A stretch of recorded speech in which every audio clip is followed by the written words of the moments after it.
BBI naona kama kuna wenyewe, kwa sababu hakuna bibi yeyote ambaye hana mtu wake. Nani mzee ya hii BBI hii? Nani mzee ya hii BBI? Na nani anafuata? Nani huyu? Analala kwa nani? Wewe, tuelewane vizuri hapa. Kama kuna mtu ana mpango ya kupata mtoto kwa BBI ambaye hatujui na hatukuwako katika harusi, tuelezwe vizuri.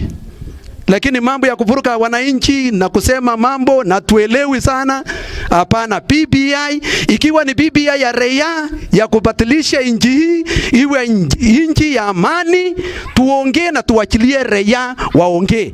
Lakini kama ni mambo ya siasa ya 2022, tusijitanganya hapa na tusikae kama sisi hatujui.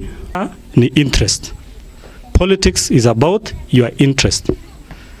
Mimi mahali nasimamia mheshimiwa, na ninaomba utusaidie hapo. Hii mambo ya BBI ikuwe interest ya mwananchi. Sisi tunataka mashule mazuri, tunataka barabara mazuri, tunataka maji, tunataka stima, tunataka free education, tunataka employment. Hiyo porojo zingine ya kusema kulete ndu mengine huko na hapa, sisi hatutakubali. So the BBI should be the interest ya mwananchi. Na tutakapoenda kesho nisikize hiyo maneno, kama sio interest ya wananchi, we are going to reject BBI in totality. Nimekuwa nikiona picha inasunguka.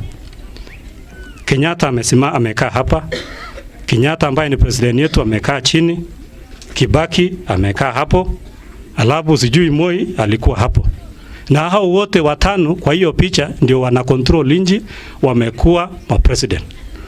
Ni siku kani mtoto yule achapikwa picha mwenye ako mashinani kama wewe, kama hawa walikuwa hapa, watakuwa president? When? And this BBI that is coming, they want to control that leadership so that the leadership will go to another son of a president.